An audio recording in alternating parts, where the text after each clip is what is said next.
I'd like to call the workshop meeting to order here. Jenny, if you could take the roll. Councilmember Thorson? Here. Councilmember Peterson?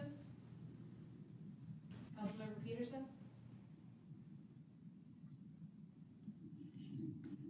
Katie, can you hear us? Yeah, I'm here. Yep, here. Yep. Councilmember Cole? Here. Councilmember Wong? Here. Mayor Furlong? Here. Quorum is present. A motion to adopt the agenda, So moved. moved by Councilmember Thorson, Second. second by Councilmember Cole. Any discussion? If not, all those in favor signify by saying aye, opposed nay. Jenny, if you take the roll, because I suppose we got to take the roll because we got people, okay. Councilmember Thorson? Councilmember Aye. Peterson? Councilmember Wong? Hi. Councilmember Cole? Aye. Mayor Furlong? Aye. Agenda is adopted. Tonight's meeting, we have Soren here in regards to providing us some training for our new council members, our old council members, and the mayor, and just kind of an open-end discussion in regards to, kind of the new year. Let's start it off with if there's any things that the new council members have questions in regards to. And I don't know if you got a program, Soren, that you kind of put together, or? So I did not put together a slideshow. I think Tim and Lisa, I think you've gone to the new council member, so I think some of this is Yep. gonna be repeat. The rest of you have been on council and heard some of it, so what I wanted to do was hit the highlights and tailor it more towards kind of North St. Paul, some issues, not really issues, but things that you will face and just kind of the way you do it. And just address things like gift law, public meetings, open meeting law, manager form of government, and then kind of just have it be some Q&A with roles, responsibilities, things like that, and if there are other outstanding questions. I did do a training, I think it was last week, with the Planning Commission, where we went over, it was primarily geared towards planning, zoning, and just the rules and responsibilities of government as it relates to that process and how the different applications look. I think Councilmember Wong was there for that. So some of this will be repeat for you, Lisa. So I'm gonna try and keep it high level and then dive into little areas where people may have some questions. But it's meant to be sort of just stop me if you have a question, let's go over some items. Or, now that we've had a couple months worth of meetings, hopefully, we're starting to get our feet underneath us. Not necessarily know everything, but have an idea of how it works. So if there's preliminary questions or, hey, make sure you touch this, let me know. Otherwise, I have an idea of how I'd like to proceed with this and just get going. Why don't you, All right. just go ahead and. So the first thing, and everyone's heard about this law, it's the gift law. Now that you're elected officials, there is something in place called the gift law. And what the gift law basically says is, there's no doubt, there's two items. One, you have to be an elected official or a public official. Clearly you are. There's no debate about that. And you cannot take a gift from an interested person. And so the easy ones on that, and this, I've been around long enough now where I recall how it used to work, especially around the development scene or, gaining contracts from cities, and there was a lot of whining and dining and taking council members out or hunting trips or things of that nature. The legislature has banned that. And so basically what the legislature has imposed is what's called the gift law, which says you cannot take a gift from an interested person. So if we have a developer in town or someone with a pending application or an upcoming application and they say, hey, let's meet, that's probably okay. But if they want to meet and start buying you meals or, hey, don't worry about it, I'll pick this up, or I'd really like to take you to the Twins game, I'd like you to take you to the Vikings game, all of that is prohibited. Now, the workaround on that is if you really want to go, you can pay for your own ticket to the Vikings game. You have to pay fair market value, and that's easy enough to figure out. It's right on the ticket. So you're not necessarily barred from going. The cautionary point on that, however, is the Attorney General and others have weighed in on that and basically said, look, even when you pay fair market value, there is this question if you are still getting an advantage that the rest of the public wouldn't get. It's not like you went on StubHub or some other place and bought the ticket. This is a ticket that may not have been available to the public. So where that comes up is think like World Series games or things of that nature. I would caution you from taking any and all gifts in that nature, even if you do a reimbursement. Now, if you go out to eat with someone and you all pay your share, instead of splitting the bill or having someone else pick it up, there isn't a problem in my opinion, but I would just caution you. Where it's hard is when my elected officials come from the private sector, especially those who are in sales, they are used to doing every single thing that the gift law prohibits. And in the course of business, that's just what happens in sales, and we all get it. But as it relates to city government, it cannot happen. It's a violation of the law. There are exceptions. First thing I usually get is, oh, so my family can't give me Christmas gifts? No, that's not what we're saying. That can still happen.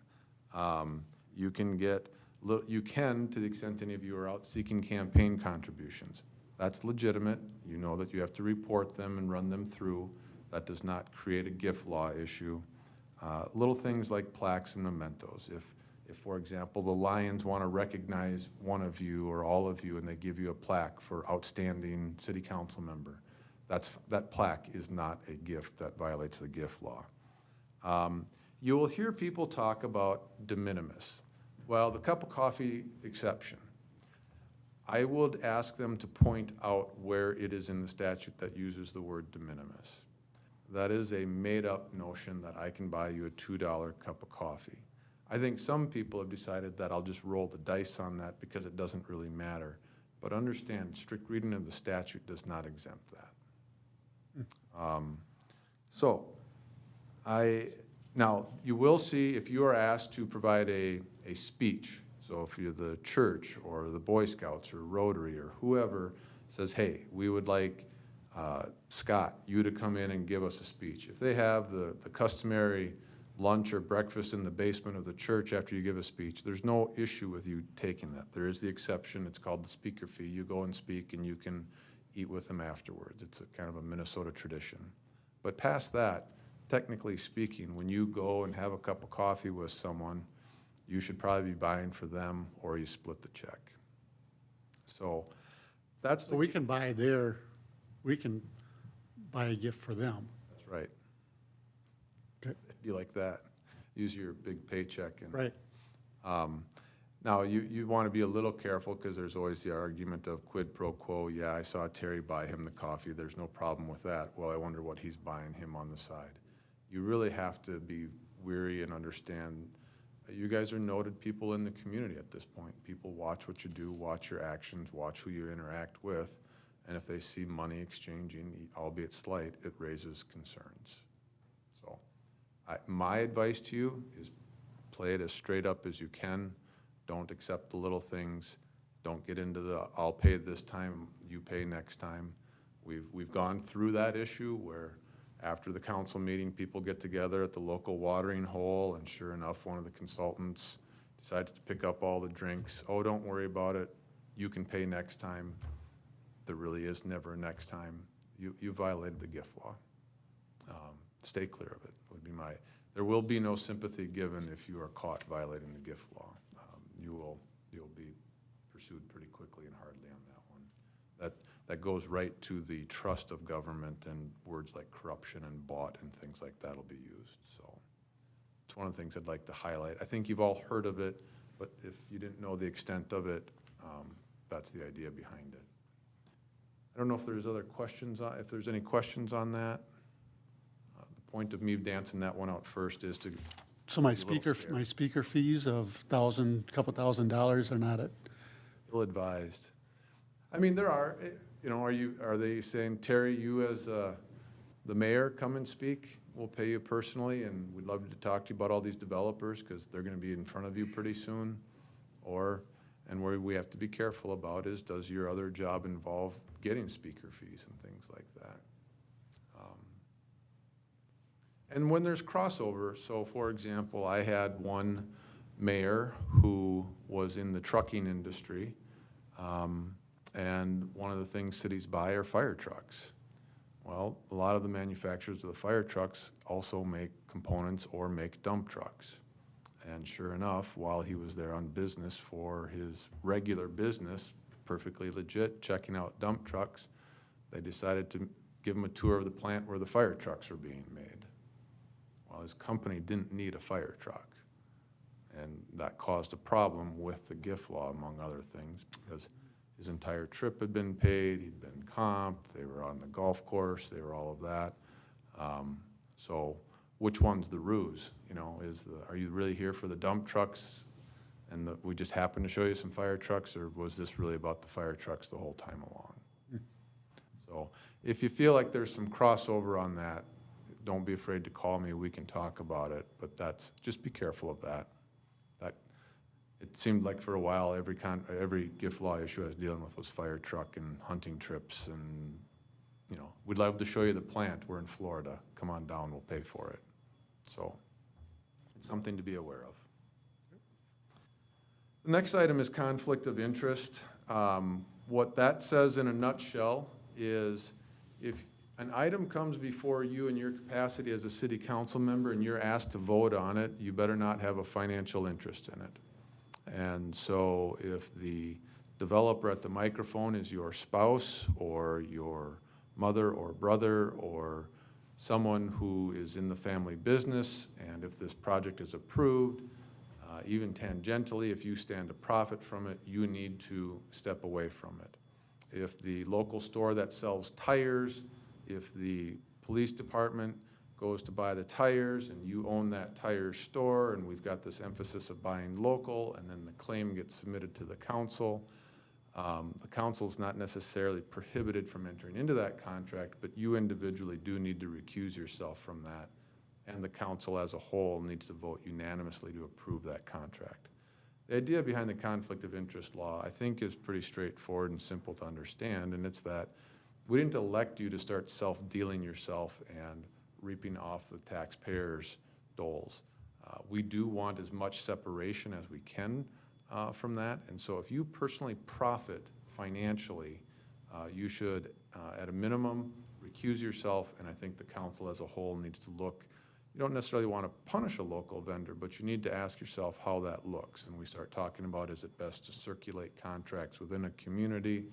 This can come up with who services your cars or equipment, who has the towing contract.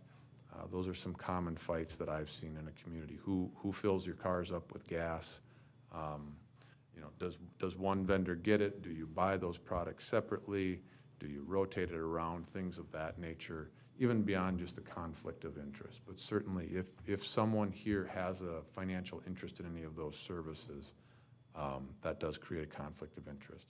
I did not bring, and I should have, there are a number of exceptions with the idea and understanding that not every city is Minneapolis. Some of these towns, if you're a local business owner, it's only natural that you want to also have public service, and we don't necessarily want to punish you. So for example, there was an exception, it's no longer applicable here, but if you own the local newspaper, that is exempted from your conflict of interest. The statute wants you to use your local newspaper for your publications, and so they wouldn't bar it there. And there's other exceptions to that. I don't have the list in front of me. But the idea is if you're going to profit off the decision in front of you, at a minimum, you need to recuse yourself, and the rest of the council then needs to vote unanimously for that item. Beyond that, there's the issue of the appearance of an impropriety or conflict of interest. That is probably one of the more common questions I get. The question will become, well, my brother's the applicant for this variance. Can I vote on it? The strict analysis is you're not financially gaining from it. Presumably, you don't live with your brother, you're not at the house, you're not on his payroll, whatever. But then you have the question of, can you fairly judge the application before you, and does the public trust the decision that's being made? And so I think that's something, ultimately, conflicts of interest that are non-contractual or financial in manner are up to you individually. It is something I can help you walk through, but you'll hear me use the word, well, there's the appearance of an impropriety. And the moment we go down that road and push that envelope on conflict of interest, you, in my opinion anyway, you do start to shake the general public's confidence in the process, and to me that is hard to repair. So I tend to give very conservative advice. That's not meant to be political. It's meant to be, if there's an appearance of a conflict, I steer you away from it. It is ultimately your decision. I can't force any of these things, nor can the rest of the council. You're an elected official. But there are times where we found it necessary to create a record of why you are voting, despite either advice given or the feelings of the other council members. If you vote and there's found to be a conflict, it can negate the decision that's been made. So it is something to keep in mind. And it can lead to other items too, if there's self-dealing, not to dance this out because it's rarely happened, but it can lead to criminal prosecution, misuse of public funds, if it's found that you're voting to enhance yourself financially. I know in the past, Soren, I've stayed away, St. Pete's. I sit on the board, trustee or whatever, and it's a permit for the festival. Right. And I always, abstain from it, but I don't benefit anything from that. Right. So there's an analysis out there that talks about, so for example, if Walmart is coming to town and they have a development application before the council, and let's say my job is I'm a checkout clerk at Walmart. Leave it to the lawyers, but there's an analysis of how far up the food chain are you. So if you are a checkout clerk voting on a Walmart application, what are the chances you're going to benefit or sway any influence on anything other than what your city council position requires? Chances are not much. You're not in the profit sharing program, you're not anything. If you are a president of a local Walmart and you sit on the council and Walmart has an application before you, the analysis on that is much different. Now, to your point, Terry, so that's, again, a financial analysis. But to your point, what I would say is the courts have generally said, if you sit high enough up on an institution, say you're on the board for St. Pete's, and you're here in a decision-making capacity, you have already, on behalf of St. Pete's, as one of the decision makers, decided this festival makes sense, you want it. Maybe you'd like some, a temporary liquor license, or maybe you're using a caterer, however you're doing that. The general advice is to abstain from that, because there's the question of, are you really, after you've made your decision at St. Pete's that this is the thing to do, from a open, it may seem like pro forma and we're just going to vote for it and we know it, we voted for it every year, but every time you have a decision, theoretically, it's a new decision and there should be an analysis. And from a due process standpoint, have you already made up your mind on that application?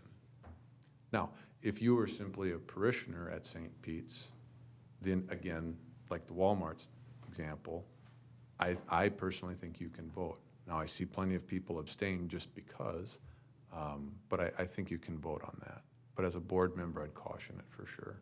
So another good one would be, I own a liquor store. Don't anymore, but at the time, and I'm voting on these liquor licenses that are coming through, they're a competitor. Yep. So again, especially given the proximity of your old store, to me, the prudent thing would be to abstain. Strictly speaking, as long as the application got approved, that was before the council, it's hard to suggest that you've biased or hurt them in any way, No. because you've introduced the competition. But candidly, if there were a touch-and-go application, and you don't want you want the analysis to be pure, not outcome-based. But if you'd have ever voted no on a liquor license, I would have had some concerns, because the immediate challenge is going to be you're just trying to drive away the competition. And that's not a hard argument to put together. You can sit there and say, well, no, it's because of your character, your background, all of this. No, you just don't want the competition. So again, my advice on those is it's prudent for you to recuse yourself on those decisions.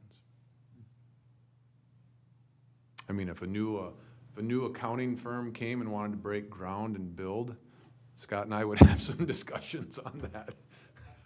say welcome to the community, but yeah, I mean, I think a good example would be like if the city of North St. Paul was considering to build a municipal liquor store at the old BP station, which is right across the street from your old establishment.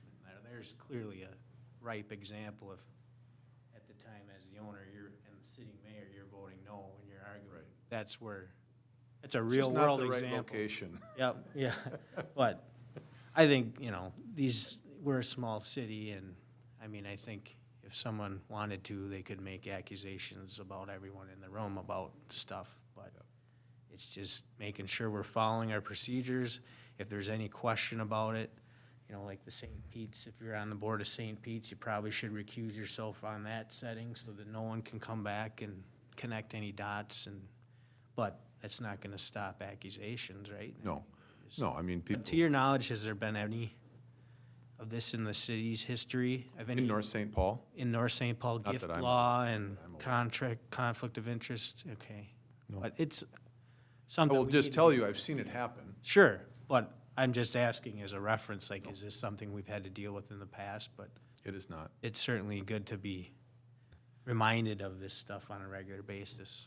I took over a new community that will remain nameless, and I was a pretty young lawyer at the time, not new, but young, and I was talking to a council member who had an ownership stake in a small hunting store, and he showed up at a council meeting and back when people still had pictures laid out on the table, and his hunting trip to Alaska, and here was, what he shot, and, love my new gun and all of that stuff. And on the list of approvals that night was engineering firms. And he just, when it came time to approve and recommend which engineering firm we would use, he could not recommend a certain engineering firm enough. And by the way, I've really gotten to know him on this hunting trip they sent me on. And we had a great time. It was beautiful. And there was just a complete absence of knowledge or idea that you don't get to do that as an elected leader. And it was not your traditional engineering firm. It's certainly not one you're using. And that's just how you did it. You wanted to court a client, you took them out, you wined them, dined them a little bit, and brought them around. And we had to talk about that a little bit.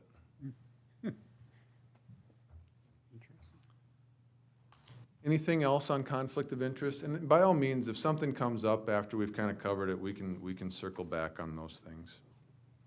Open meeting law. I've said I think the open meeting law gets inadvertently violated more often than perhaps we know. I think all of you have received at least some training on it. The basic premise behind the open meeting law is that any and all decisions that this council makes are supposed to be here or remotely, but during a meeting which the public can attend and watch. That does not mean that the public has the right to participate. We'll get to public hearings in a moment. But the public has a right at the local level, an absolute right to attend, to watch, and observe the decision-making process. And so what the open meeting law says is, well, when you show up and take the vote, we want to be able to watch the sausage get made. We want to watch you discuss it, to and fro it, talk about the pros and the cons, and then make your decision. We don't want you to walk in here after you've been back in the fire break room, discussing it, making it, trading deals, doing that, then coming in here and simply voting it. We want to watch all deliberation here. So that's easy, right? You don't get to have the meeting before the meeting, and you shouldn't have the meeting after the meeting at the local watering hole.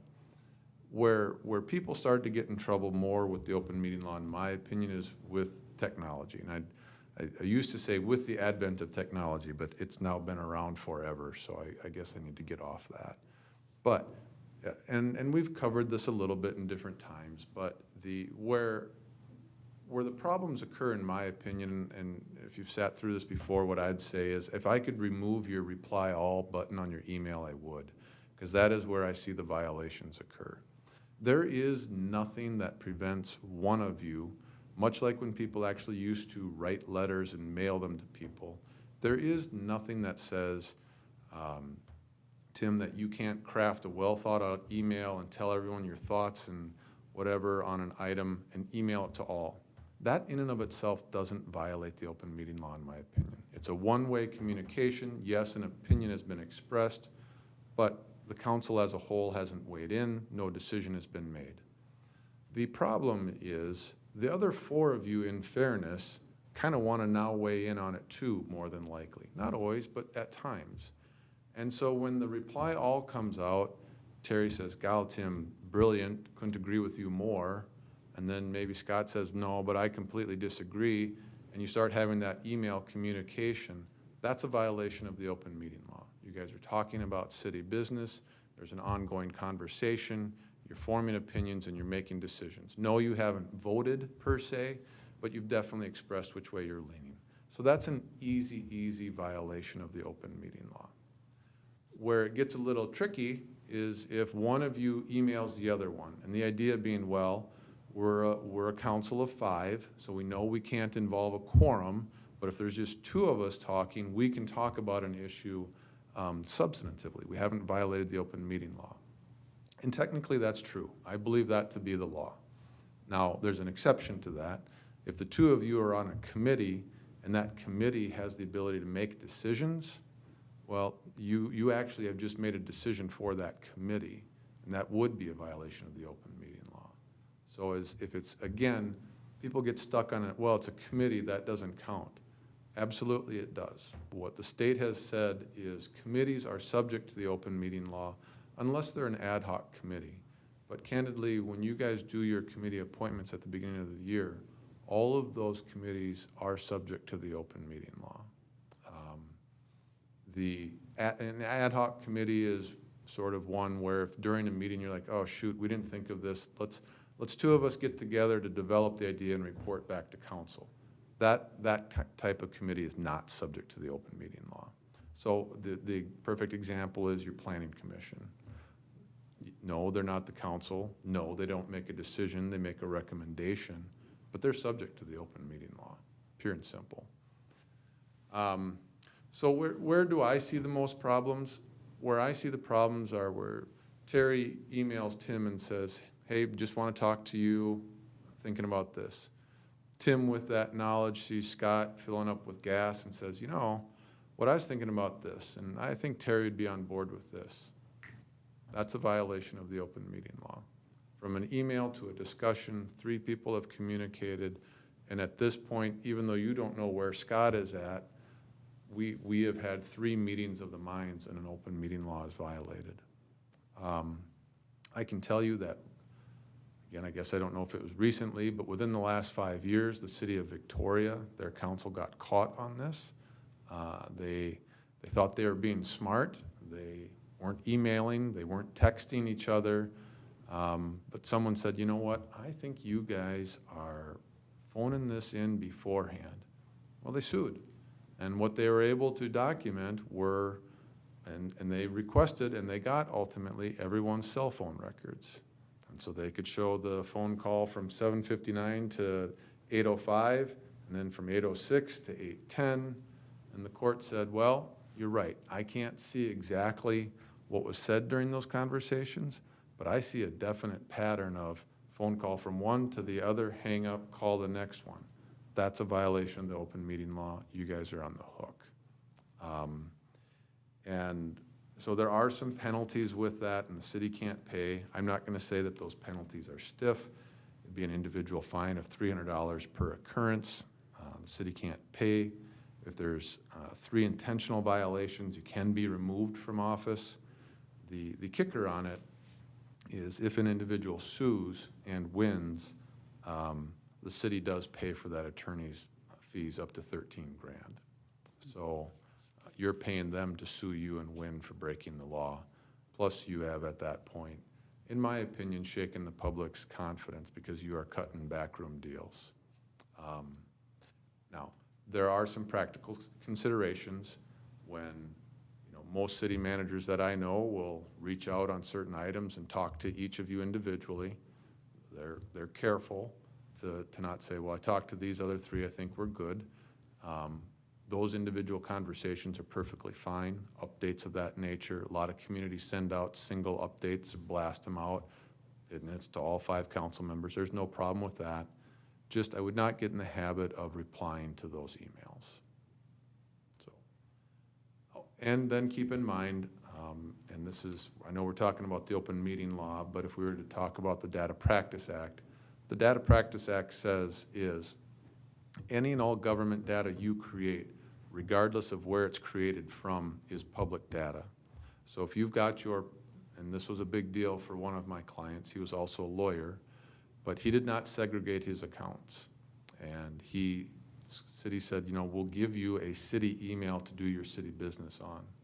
And lawyer, it's just too much to keep track of, I don't want to. Well, he was being contacted a lot. Well, the subpoena came out and said, I want to see all of your emails regarding city business. Well, they got the forensic folks involved, and you can imagine as a lawyer, when they started combing through his servers, where he also had attorney-client privilege documents on, it was a bad day for him explaining to clients somebody else's eyes may see our communication as they're searching for something else. It was a horrible experience. And so I say that because to the extent you're tempted to use one of your employer's email addresses for city business, understand that you are subjecting that email address, that server, that everything to possible discovery should a lawsuit ever occur. And so beyond the potential open meeting law violations, I've seen elected officials get a talk to from their employer about what did you just subject us to? Because the law is clear. If it's public, or if it's data related to the city and you did it, it does not care if you work for IBM. It does not care that IBM has a policy that we don't disclose our emails. The court will order that we get those turned over. Same thing with your cell phone. It doesn't matter if it's your wife or husband's cell phone.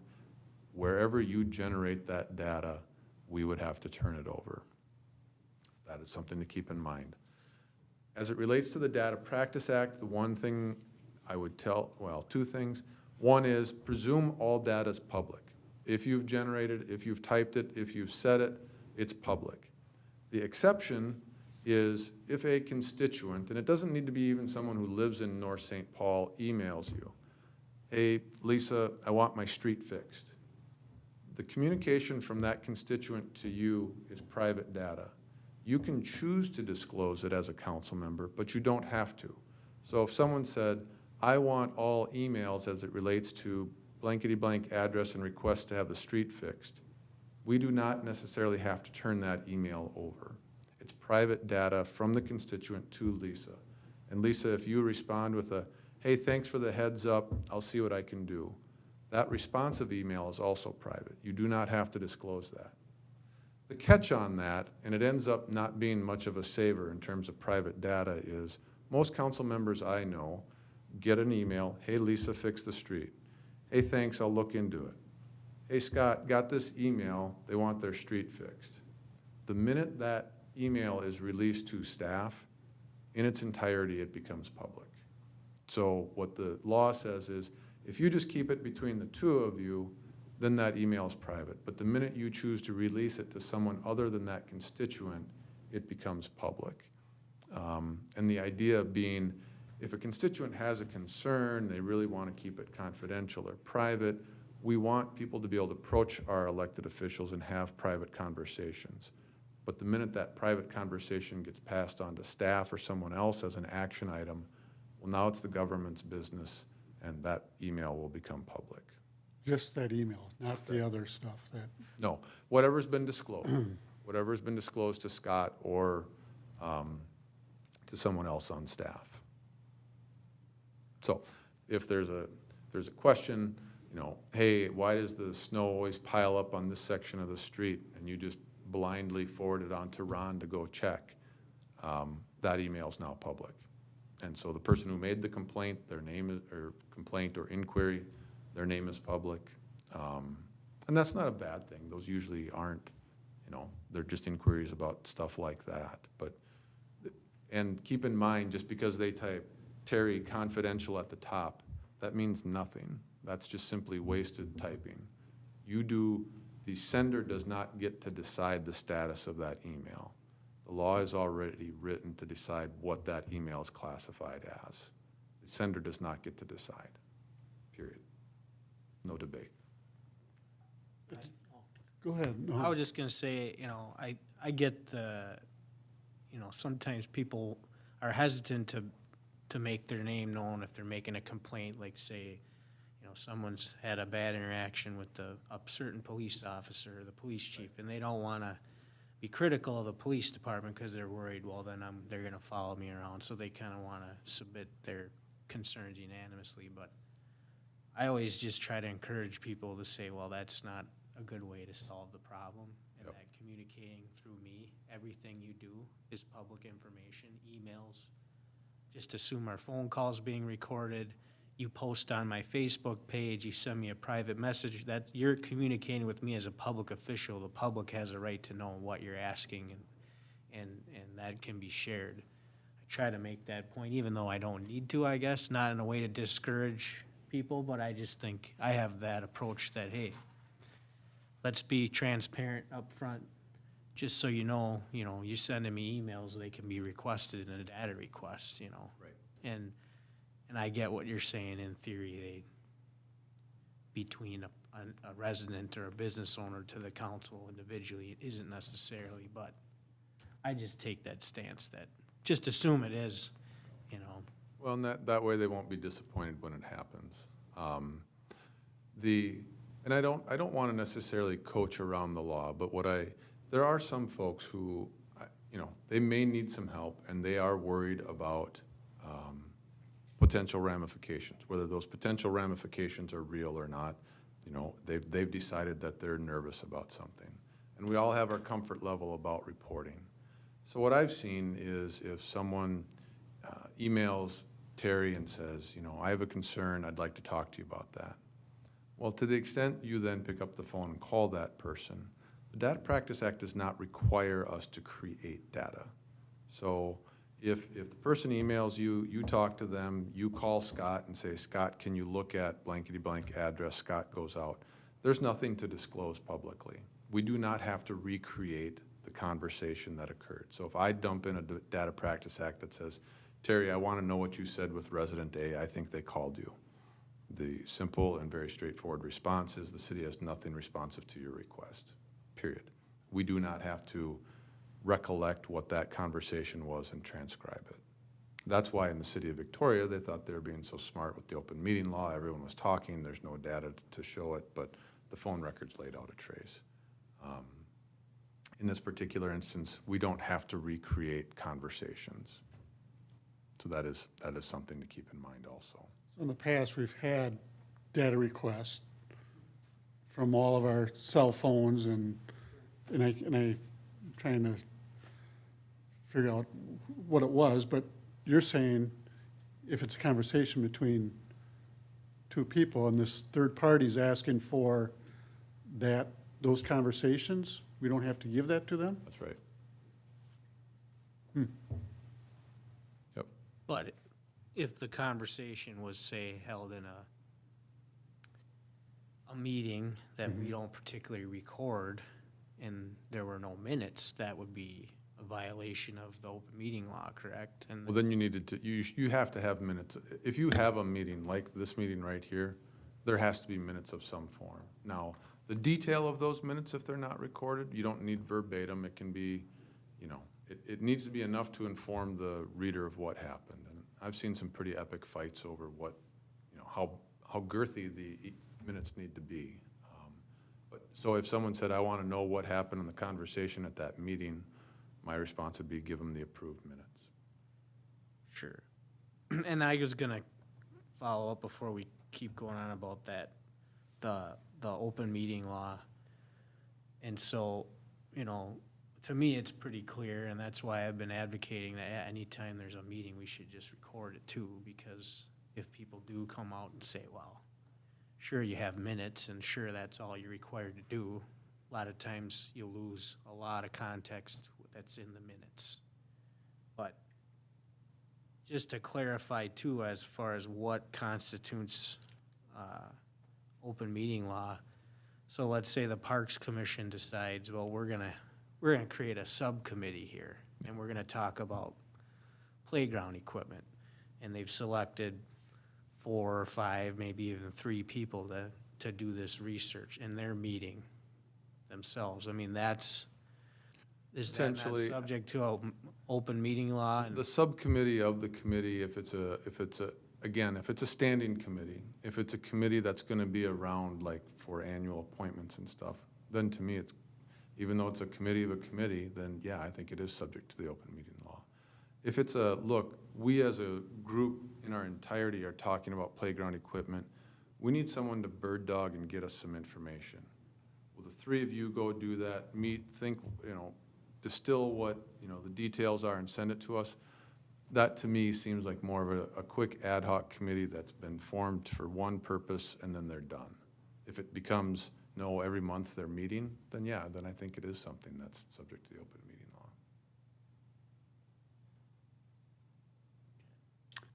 law.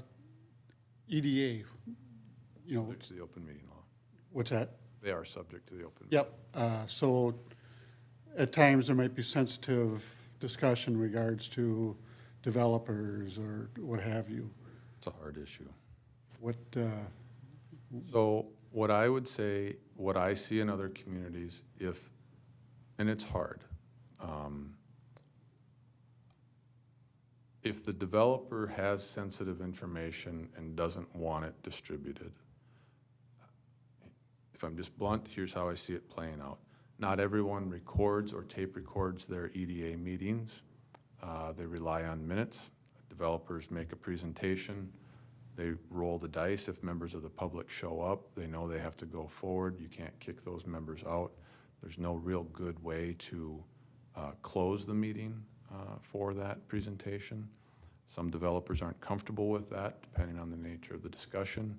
I've seen EDAs appoint ad hoc committees, because it's just for a single project. Hey, we want the two of you to just go out and have some preliminary conversations with those folks and just see what this is about. That isn't subject to the open meeting law. To the extent you receive data on a proposal or a project, some of that data can be kept private, the financial information, to the extent they're applying for financial aid or they've shown you some of their pro formas and stuff like that. But otherwise, candidly, it is open, and that's a rub, because the developers I know anyway, the last thing they want is open, terms we use here, the last thing they want is open, transparency, whatever. I don't want my competition to know that I'm trying to figure out how to buy this land. That impacts the value of that land. I don't want folks to know that I'm putting together with these builders, because I've been told by developers, the minute my competition knows that I'm lining up a project with this cement guy, they call and threaten and say, I'm not going to use you anymore. Does it always happen? No. But the general rule for a lot of these developers is there's no greater way to kill a deal than to let people know you're starting to plan a deal. And so I would say discretion's the better part of valor on that one, but strictly speaking, if someone comes into the EDA and starts talking, that is public information.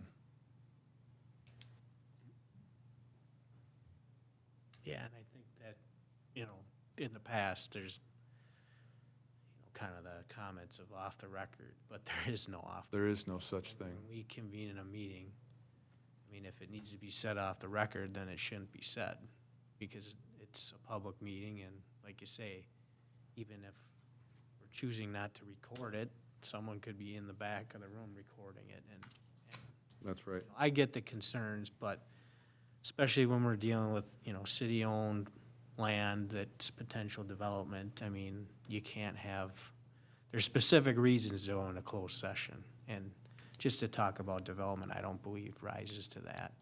So that's just a disadvantage, I guess, you could say, or classify it as when you're dealing with city EDA. We have our cards laid out on the table, and if people aren't comfortable with that, then, and that might be one of the reasons why development is difficult to do with city-owned property, but I think that's a good point to clarify that tonight and know that moving forward. Candidly, what I see a lot of times is if a community has an economic development director, that economic development director annually checks in with the EDA and lays out priorities, objectives, and opportunities.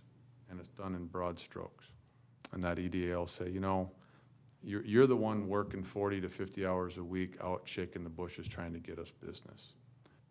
In general, kind of like, you know, city council blesses a budget and purchasing for the council, the director will say, these are some opportunities. Now, do you know all the opportunities are going to happen? No, but you're creating a list of priorities.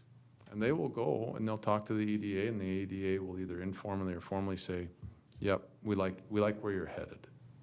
Well, at that point, that EDA director is out shaking the bushes, talking to developers, having conversations about TIF. You know, maybe the council will, or the EDA will do this, maybe they won't. Here's how I see it playing out. Not ever committing the city to anything, but furthering those negotiations and discussions. And once that developer gets comfortable, and once that EDA director gets comfortable, or whoever, you know, is acting as the EDA director, that's when it shows up at the EDA, because it's been far enough down the line. There's a feel-good aspect of just come in and talk and schmooze and, hey, what do you think? But because that may kill the deal initially, some developers just stay away from the body as a whole. So I think that's kind of our challenge, because we don't have an EDA director. We have, and we used to have Paul Ammerman, that was, I'm not sure what he's doing, but he was out there, you know, that was his role. Yep. And now we don't have that. We have Scott that, Yep. you know, will be out there. And so I think our meetings become kind of, we don't have that outside person. Now everything is right on the table. Right. Where it could be, you know, it could hurt a developer coming in because he doesn't want to disclose everything that he wants to. Well, he just has to be careful how he phrases it, what he puts forward, and, you know, folks have to understand when it appears he's being vague, it's for a reason. Yep. You know, and bottom line, look, it's a competitive market to develop in cities. It's amazing what cities give folks to build, especially on the commercial and industrial side. Residential, not as much, candidly, unless it's affordable.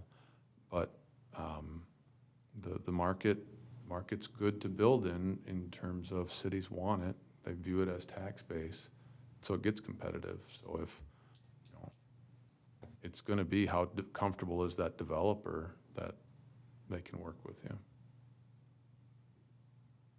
Just in terms of closed meetings, I get this question a lot. You know, I can see the client and they kind of, Soren, you know, I'd really like to, we just need to kind of go into closed session. So here's when you can. So labor negotiations. When we're talking collective bargaining agreements, we can close the meeting to come in here and talk about how do we want to negotiate at acceptable terms. Scott and I get your marching orders. We don't ask you to vote on anything, but sort of a look, if we bring this contract back at 2%, are you okay with it? Things of that nature. Pending litigation, if you've been sued, we can close the meeting, or if you have a very viable threat of a lawsuit. It's not uncommon for attorneys knowing how public entities work before they actually serve you with the lawsuit. Will send it to me and say, maybe you want to talk to your counsel about this. You know, I'm going to sue you, and that allows me to go into closed session with you. However, what I have seen and where it gets, you know, I will say tense at times is you have the big application before you, and the developer brings in their attorney, and the attorney lays out and has statutes and laws and sounds really good and says, you know, if you turn this down, we're going to sue you, and there's just really no way we're going to lose. Council gets a bit itchy. The citizens are opposed to it. They're yelling, don't do this, you're going to wreck our neighborhood. And everyone kind of wants that. Can we go into closed session and talk about this? Just, Soren, lay out what we can do here. That is not the basis for a closed session. Simply, the courts have dealt with this, simply standing there, pounding the table, saying I'm going to sue you, sending in the 15-page letter saying I'm going to sue you, not enough. And so in those instances, I will oftentimes send you a attorney-client confidential letter, but we are not allowed to go into closed session to discuss those items. It is not enough of a threat of a litigation. And especially on the zoning items, there's very specific case law about, no, You're expected to decide this application in the public regardless of how hard it is. In employment issues, you can, if there's preliminary charges against an employee, evaluation. So for example, if you choose to do an evaluation of Scott, you can do that in a closed session. Again, determine asking price for property being sold or purchased. To review confidential appraisal data.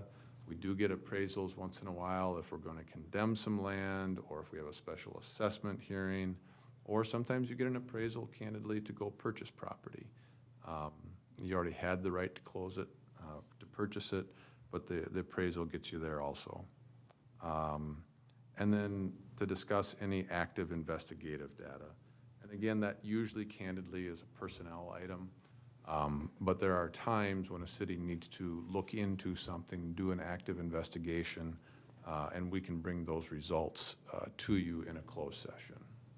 So that's it. That is how you can do it. It's important to keep in mind that with the exception of the attorney-client privilege, all of these meetings are tape recorded. So when the collective bargaining process is over, the union can ask for a copy of the tape and say, I wonder what it is these guys talk about during their negotiations. And the number of times the tapes have been released and you hear council members go, God, I hate unions. Oh, so-and-so is just the worst employee ever. I can't believe they're getting 3%. Unions get it. So there's this false sense of comfort of, oh, here we are all by ourselves. Nobody knows.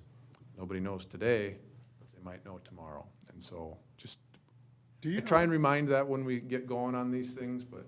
Do you know if do they actually listen to those tapes? I'm assuming they would because. Oh, yeah. No, I just Because just disclose some. Not here, but. right.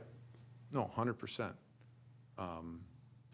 Do they request them then do we know that when they do request them? Yep, just do a data practice request. Okay. It's real straightforward. Yep. And you don't have to, anyone can do that, right? Yeah, anyone. Don't have to be a union, No. If, after it's done, anyone from the public can request. That's my recollection. I don't know if I've had a member of the public ask for it, but I mean, I think you could. I'd double check that, but I think you can, Scott. And we can't ask for theirs. No. No. This is a one-way street, my friend. We're at the disadvantage. You are. You don't get to see their contemplations, they get to see yours. Again, your government, they aren't. Okay, other questions on that? Soren, if we can circle back for just a minute to gain clarity around cell phone usage and emails. Yep. We all have city email addresses. Our phones are such that we can have multiple email accounts on our phones. Yep. Do we expose our employers, our public email, et cetera, by responding to city emails on our personal phones? No. No. Terry, the only reason I asked Mayor to reference that he has had to surrender his for discovery, and I think, Scott, I watched you nod your head as well. I'm just curious who.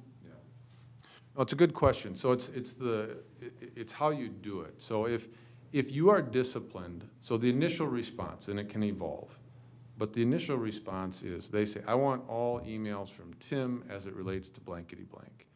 What we would hope is it's as simple as accessing your city email account via the city server. You don't have to bring in your phone. And we go through and identify the emails, turn them over. They say, well, you know what? I have an email from Tim to this other constituent on that same project. You didn't disclose it, and I would note, here's the email address. Then you're open. Then you're open. Okay. Because at that point, we didn't disclose it. They have a little bit of proof to show, here's why I should get access to it. We're cooked. Okay. You've opened it up. Follow-up question on that. So typically that's the process when, someone can't just say, I want every email Scott Thorson's ever sent. That's right. They have to say, I want every email Scott Thorson sent about widgets, something specific. Yep. And so then I'm contacted by staff or you and say, Scott, you gotta turn over every email you've ever sent about widgets. Right. And so I go through my email and I find them, Yep. forward them to you or print them. Then whoever's requesting it, they review those, and if they have one that they know is The gotcha they email. sent, Yeah. yeah, but if it's included in there. No yeah. problem. So it's not, Yeah, it's not an automatic. hey, we have proof that you responded to an email, because I've had people email me personally, because when you run for the council, you're not allowed to use a city email, you gotta use a personal email, that's public record. Yep. They email me personally, and what I do is I forward that email from my personal account to my city email, and then I respond. Yep. And then if that were to be requested, that response email is in there. Is that sufficient? There's, yeah, okay. It is, in my opinion. Yeah, so they're not, they can't just say, hey, I got an email from Tim Cole's work. I'm gonna request every email and then get access to his work email that way. I mean, Problem is when you get cute and try and hide things and you thought you were doing well because you were in a different account. And so if you withhold it and they have evidence of it, but if you disclose it, the example I gave, you know, if you've got one from another account, but we disclosed it, I mean, that's a showing that we've been as honest as we can be. We've searched all your accounts. But that, it's a trick that some people view exists. The other thing I'd caution you is, and I'm not a data expert. If we started getting into hardcore, you know, IT stuff, we would quickly be talking to someone other than me. But, you know, I had a council member who just deleted all of her emails, and she went in and she was good about, you know, deleting the deleted box, and there, it's gone. And when we got the data practice request, she's, you know, I have no emails. Well, there's something also called the data retention schedule. And what that says, and it's not easy, there is no category of emails. So if you get an email on a development application, you're supposed to hold on to that email for a certain period of time. If you get an email on personnel data, you're supposed to hold on to that for a different period of time. It's about a 150-page document for all the various categories of data. So you're supposed to hold on to it. Well, this council member deleted it, and she said, well, I don't have it. Well, turns out forensically, you can go back and recreate deleted boxes and pull all of that stuff up. There really is no such thing as gone forever. Maybe some people are smart enough they've figured it out, but most of my council members have not, like me. So I would just caution you on that. So just get a flip phone. Just never talk to your constituents, don't communicate, and you'll be just fine. Yeah. yeah. Well, I think just it's important to, you know, understand the process too. It is. Just that whole, you know, some people think you delete an email and it's gone. Well, it's sitting in your deleted box. Well- And yeah, just like you say, you delete the trash folder, it's still out there. Part of our problem is that we have a limit on the amount of email. I mean, after 14 years of, or whatever, I've been on here, 12 years of being on here, we get over our, I got to delete emails in order to get emails. You're just deleting them from that, they're still out here. Yeah. Right. So that isn't the solution. So what the state would say is getting rid of emails is not the solution. Properly storing them so they're archived correctly is. And the fact that your system doesn't have the storage capability is a you problem. You need to go buy yourself some more storage. Now, if you destroyed them after the retention period, fine. But, you know, we've gotten into the battle of I want all your texts. Well, Verizon only goes back 2 weeks or 2 months or whatever it is. I don't care. This topic is supposed to be preserved for 2 years. So well, it's Verizon's fault. No. The minute you decided to do city business via text, it's a you problem, and you are supposed to figure out how to store that and keep it. And so candidly, I have seen, when I told that to council members, I've seen a number of, what? No, how do you store a text? And I've said, well, I don't know, but I do know that the law says it doesn't care. Maybe email's a better route to go because we've got some good systems in place to store it. Because I've you know, wait, what's that screenshot thing again? You know, and it does not work. But you are responsible for storing it.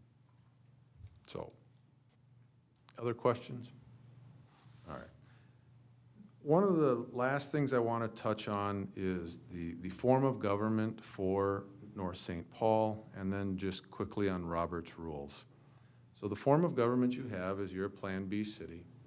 One of the great things about city government is if you see a community doing something and you're like, you know, that's a great idea, it is not uncommon for us to go steal the idea. All their information's public. I might know the city attorney, Scott might know the manager administrator. We call them, we get that information. And there's this belief that just because the city next door did it, well, then we must be able to do it too. Let me disabuse you of that notion. That is not correct. Most of the time it is, but not always. And so one of the primary instances for North St. Paul, and I didn't look ahead of time what your surrounding communities are, but for example, you have a city manager form of government. And what that means as opposed to a city administrator, they are not interchangeable terms. They are very different. Most, if not all, city administrators in the state of Minnesota do not have hiring and firing capabilities. A city manager does. And as a matter of fact, what the state statute says is the city council is not supposed to micromanage personnel and staffing issues. It's very expressed in the statute. This is not your purview. Managing Scott is in your purview. But going in and trying to do performance reviews or providing direction to other staff is not something this council's supposed to do. So if you're at a conference and they're like, oh, I always call the public works director and I always tell them what to do, it may be a different form of government, but I want to make sure you're clear in North St. Paul as a city manager form of government, that is prohibited. Are there concessions on that? Yes, of course. Is there sort of a practical aspect of it? Hey, I called Ronnie about, you know, this street. It's fine, good. It only becomes a problem when it's abused or when common sense doesn't prevail. And so I haven't necessarily heard any problems about it, but it is something that can come up. I've had to deal with it in other communities. We had a council member actually stand before her peers as they voted on whether she'd violated the city charter in terms of her contact with staff. It's an unpleasant process. Now, with that said, you'll also hear some communities that have a charter. What the charter is, it's often referred to as a city's constitution, if you will. Whether it gives you more powers or not is debatable. One of the most notable powers is you'll see some communities start talking about ranked choice voting. St. Paul has it, Minneapolis has it, we implemented it in St. Louis Park. But at this point in time, the general consensus on the law is things like ranked choice voting can only be done in charter communities. It's not something that's available to you. What the charter also does is it also expresses different authorities for Scott or for the council, imposes, generally speaking, more restrictive rules and regulations on a community. You do not have a charter, so you're not burdened by the rules or restrictions in that charter, but you also don't have some of the privileges granted by a charter. So to the extent you see a community doing something and they start talking about, yeah, well, our charter allows us to do that. It's not that you can't do it, but it isn't going to be because the charter allows you to do it. And so one of the things I see is, you know, as you look around and gather ideas, we can look into it, but not all communities get to do the same thing. In Minneapolis, and again, this isn't meant to be a political statement, but that mayor has a great deal of power in his individual capacity. In its purest form and simplest form and bluntly put, Terry is just another vote on this council. You have no independent decision-making authority. You have figurehead status. You are the first to be interviewed and, quote, on behalf of the city. But you do not, we've seen some decisions be made at local levels by the, quote, mayor. North St. Paul and most communities in Minnesota do not have that form of government. So when there was the curfew debate or things of that nature, every community needs to handle them a little differently. And I would caution you on that. I don't know if there's questions on that. Finally, Robert's rules. what I would say is I dislike Robert's rules. I think it's a horrible form of running a city council meeting. The rules were written for large bodies like our legislature or big committees where there's hundreds of people. It is complete overkill, in my opinion, in terms of how you run a meeting. With that said, most communities adopt Robert's rules. You are no different. I am a moderately decent parliamentarian, but I by no means am a true parliamentarian. What I would encourage you to do, and so the example I would give is, and I think this is the way to handle it, although Robert's rules would say it's not. When you have an item come on the agenda, okay, item A, do we want to, do we want to do this street project? What Robert's rules strictly says is what you should do is I move to do this street project, I second it, okay, is there any discussion? And then you go through the process of debating whether you should do it, should we amend the underlying motion, and there's a second motion and you amend it, and is it germane to the topic? I've encouraged councils to not do that. Don't snap off the quick motion to approve something. I strongly encourage you, and I think this is generally speaking how you do it, to kind of round robin, if you will, talk up the item, gain consensus, and get to the point where when you make a motion, we don't have to go through the process of 17 different amendments. I just sat in a community, and the topic was chickens. Sat through more chicken hearings than I can keep track of, but we did that. There was a quick motion to adopt it, and then we sat for another hour and a half, and there were 10 different amendments offered to that ordinance. It is a bear and a grind for the clerk to keep track of it. Everyone else loses track of, well, wait, what's the underlying motion at this point? We've amended it 10 times. This one passed, this one failed. I encourage people to figure out what it is you think at least 3 votes want to do, and once you get to that point, go ahead and fire up the motion. But I think it's a shame when I see parliamentarian games being played with a council of 5. I strictly believe the majority should govern. If we have 3 people on this council that want to do it, assuming it doesn't require a supermajority, that's the direction of the council. It may not appease the other 2, but I don't like parliamentarian games where the minority tries to prohibit the majority from acting out the wishes. And so when we come to issues of Robert's Rule, I want you to know that that's the lens I view it through. I'm going to give you the correct or the best call I can on what Robert's Rule says, but I am also going to, if I see 3 votes going in a direction, I am going to try to assist the majority, if you will, to try and get to where they need. So I'd stand for any questions on that. You'll hear things like, well, when can we do a motion to reconsider? When can we do a motion to rescind? Things of that nature. I can help you with all of that and walk you through that, but in my opinion, we don't have to do any of that. If there's a good, brisk discussion initially, we see which way the wind is blowing, and then we vote it up or down straight away without any procedural games. So you see the procedure that we're doing right now is, I think it works great. Yep. Yeah, would you kind of say it's an informal Robert's Rule? I mean, I know It is. technically it's Robert's Rule, but You've got some local rules. practice, Yeah.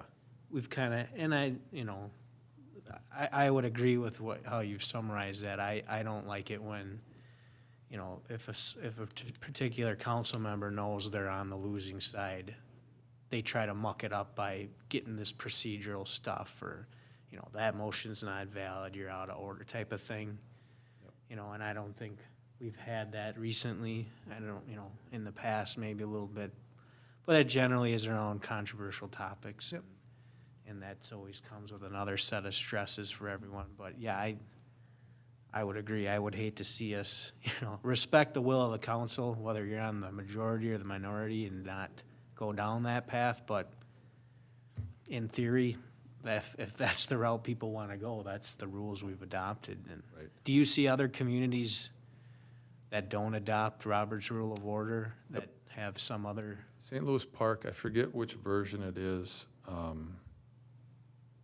like it more than Robert's Rules. It's very simple. It gives you, really, what do you need? You need a motion to approve something, which is 98% of what you do.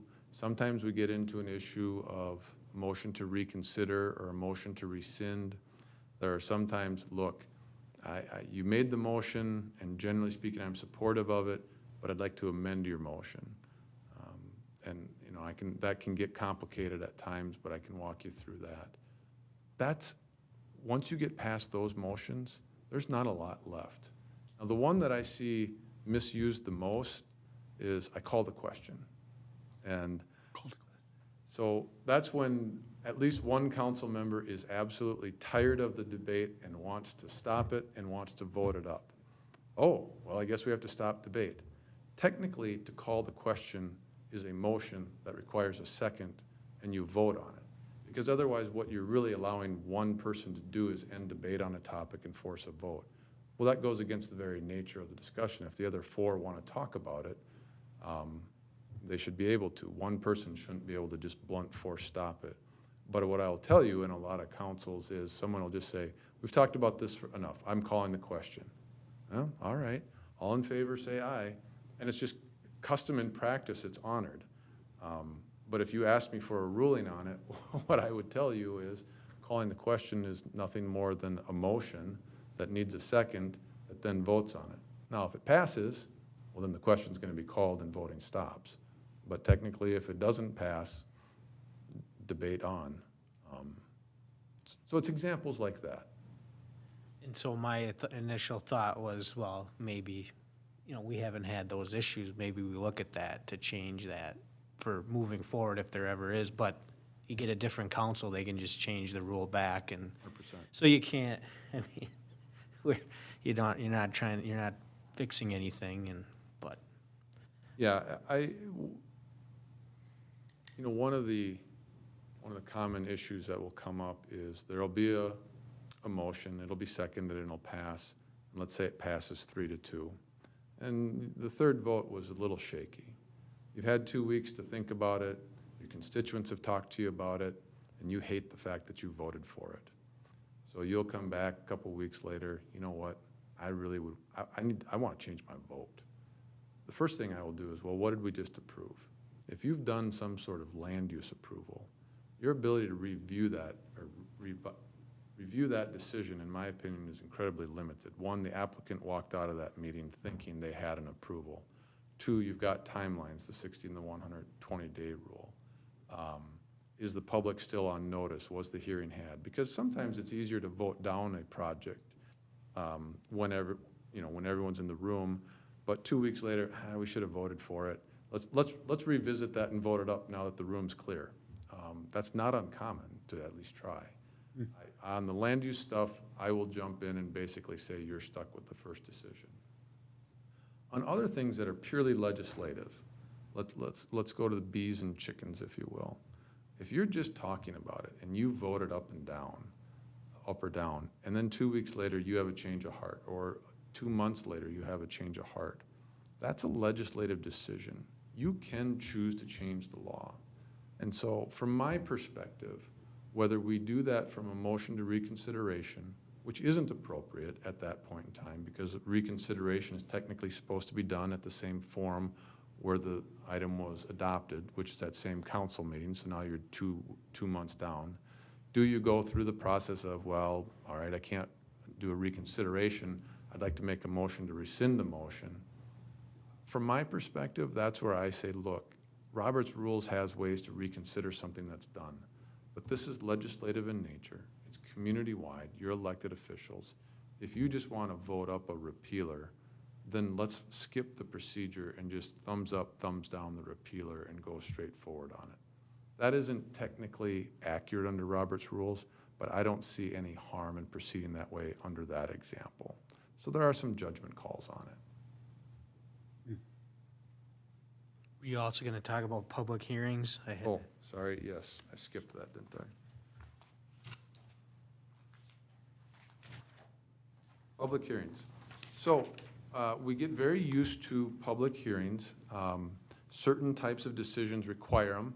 So when you do zoning ordinance amendments or a lot of your zoning decisions, conditional use permits, things of that nature, the statute just flat out says, hey, city, you are required to do a public hearing. There are other times where we will do ordinances, again, bees, chickens, things of that nature. They don't require public hearings. They don't have to go before the planning commission. Planning commission is technically really only supposed to see planning, zoning, maybe subdivision items. Every time you do a code amendment, it does not need to go to your planning commission.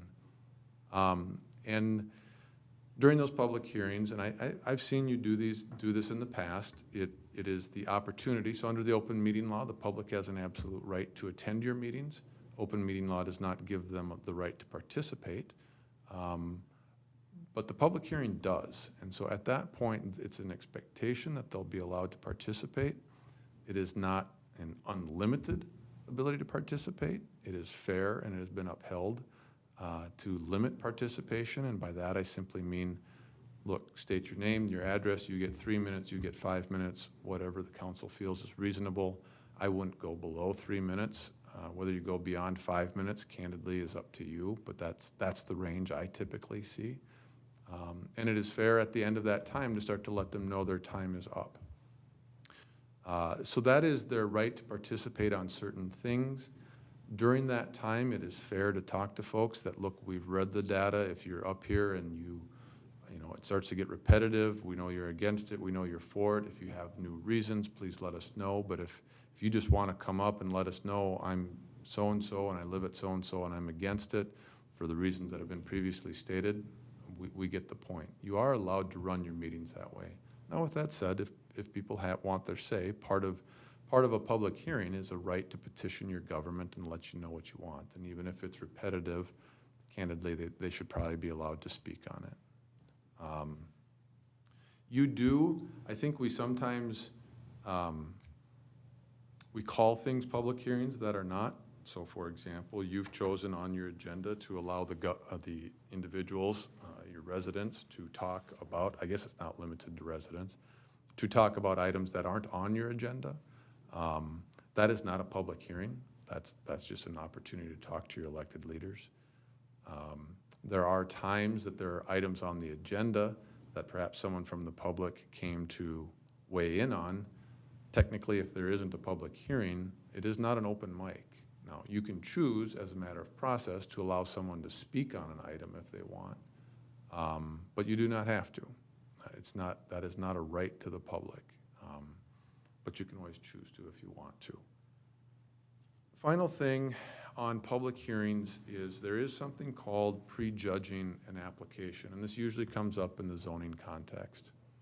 So if there's a project brewing, it's not uncommon for residents to reach out to you and say, look, I've heard about this project, it's a bust, do not approve it, come walk with me, talk to me, you're my elected official, I want to know about this, what are you thinking? There was a case in Minneapolis where a city council member talked to the public and actively said, hey, look, I'm never going to support this project. I will not support it, I'm going to vote against it. Took active measures to try and kill the project, lobbied other council members, so on and so forth. Well, so when that project gets before the city council, the type of decision that was made was before the council is what's called quasi-judicial.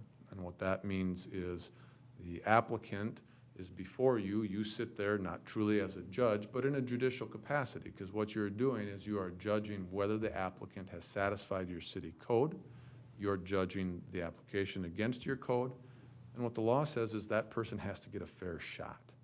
So if you think about, like, if you got a speeding ticket and you went into court, and when you show up, the judge is sitting there talking to the police officer or the prosecutor, and the judge says, you know, I've already heard about this case. Candidly, I think you're guilty.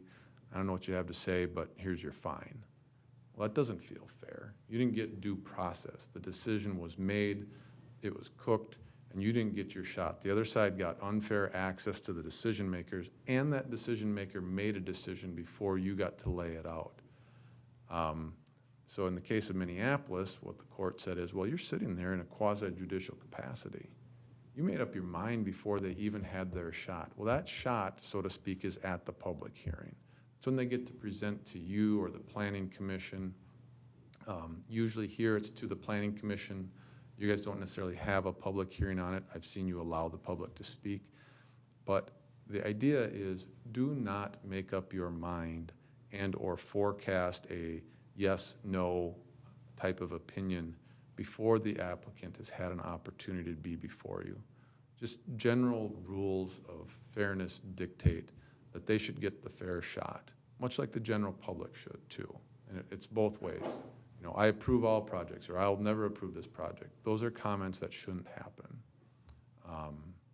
And so that's just the whole prejudging it, impartiality. The general thought is after you've heard it and you've had a public hearing, even if you choose to not vote it, maybe you table it, it's certainly at that point to say, look, I've heard all of the information, I've seen all the evidence, I'm starting to think this way. And as you talk, again, we've said, it's expected you're gonna talk up here amongst yourselves about your feelings on it. Once you've listened to it all, that's perfectly appropriate. So we're at 6:20. That's not bad. I don't know if there's other questions or if we want to take a break before the council meeting, but that's what I plan to cover tonight. Any questions for Soren, Lisa, or Candy? No, I thought that was a very good report and a good recall for us old timers too. So thank you, Soren. You're welcome, Candy. I don't have any other things to ask or just, yeah, thank you for your time. No problem. You've sat through a lot, Lisa. I don't have anything else if we want to take a break before the meeting. We got a update, but we'll, Oh, sorry. yeah. All right. Well, motion to adjourn. Moved by Councilmember Cole, second by Councilmember Thorson. All those in favor signify by saying aye, opposed nay. Jenny, if you take the roll. Aye. Councilmember Thorson? Aye. Councilmember Peterson? Aye. Councilmember Wong? Hi. Councilmember Cole? Aye. Mayor Furlong? Aye. Meeting adjourned.